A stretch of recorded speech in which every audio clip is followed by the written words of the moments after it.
ജനുവരി 15 palliative care ദിനാചരണത്തിന്റെ ഭാഗമായി ലക്കിടിപ്പേരൂർ ഗ്രാമപഞ്ചായത്ത് 2ാം വാർഡിൽ വിപുലമായ പരിപാടികൾ സംഘടിപ്പിച്ചു.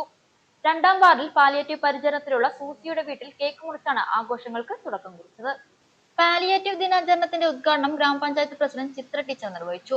2ാം വാർഡ് മെമ്പർ ശ്രീമതി സുഹിത ചടങ്ങിൽ അധ്യക്ഷത വഹിച്ചു. ആശാ വർക്കർ പുഷ്പ സ്വാഗതം ആശംസിച്ചു. വൈസ് പ്രസിഡന്റ് രാമകൃഷ്ണൻ, ക്ഷേമകാര്യ standing committee chairman Sojan John, ആരോഗ്യ വിദ്യാഭ്യാസ സ്റ്റാൻഡിംഗ് കമ്മിറ്റി ചെയർപേഴ്സൺ വാസന്തി, വിവിധ വാർഡ് മെമ്പർമാരായ സാഗർ, നബീസ, മണികണ്ഠൻ എന്നിവർ സംസാരിച്ചു. പേരൂർ കുടുംബാരോഗ്യ കേന്ദ്രം medical officer doctor Archana, homeo medical officer Shajahan, Ayurveda medical officer doctor Dhanya എന്നിവരും ആരോഗ്യ വകുപ്പ് ഉദ്യോഗസ്ഥരായ സുധീഷ്, സിജി, ശാന്തി, ഷൈനീസ്, സുനിത തുടങ്ങിയവരും പങ്കെടുത്തു സംസാരിച്ചു. പാലിയേറ്റീവ് നഴ്സ് തുളസിബായ് പാലിയേറ്റീവ് പ്രതിജ്ഞ ചൊല്ലിക്കൊടുത്തു.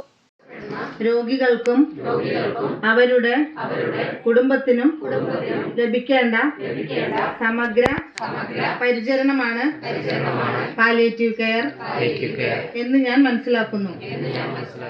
ഗ്രാമപഞ്ചായത്ത് മ്യൂസിക് ടീമിന്റെ നേതൃത്വത്തിൽ നടന്ന ചെയിൻ സോങ് പരിപാടി ആഘോഷങ്ങൾക്ക് മാറ്റുകൂട്ടി. തൃക്കടേരി സെക്രട്ടറി പത്മകുമാർ ചടങ്ങിൽ പങ്കെടുക്കുകയും ഗാനാലാപനം നടത്തുകയും ചെയ്തു. മുൻ വാർഡ് മെമ്പർ ഉണ്ണിയുടെ സജീവ സാന്നിധ്യവും സേവനവും ചടങ്ങിൽ പ്രത്യേകമായി അനുസ്മരിച്ചു. JPHN കവിതാബായ് ചടങ്ങിന് നന്ദി രേഖപ്പെടുത്തി. നമുക്ക് നടക്കാനും പ്രവൃത്തി ചെയ്യാനും വയ്ക്കുന്നവരെ കാരണം ഏറ്റവും കൂടുതൽ പരിഗണന അർഹിക്കുന്ന ഒരു സമൂഹമാണ് ഈ കിടപ്പിലായ രോഗികൾ. കാരണം ഇപ്പോൾ 2009 ഞാൻ ആശാവർക്കറായി ജോയിൻ ചെയ്തത്. ഒരു 10 വർഷക്കാലം ആദ്യമൊന്നും ഈ പാലിയേറ്റീവ് പരിചരണത്തിന് നമുക്കൊന്നും തന്നെ വന്നിരുന്നില്ല. ഞങ്ങളുടെ ജോലി തന്നെ സമൂഹത്തിന് വേണ്ടി പ്രവർത്തിക്കുക എന്ന് പറഞ്ഞിട്ടാണ്. ഒരു വേതനം ആഗ്രഹിച്ചിട്ട് വന്നവരല്ല. അങ്ങനെ ഞങ്ങൾ ജോലി തുടങ്ങി.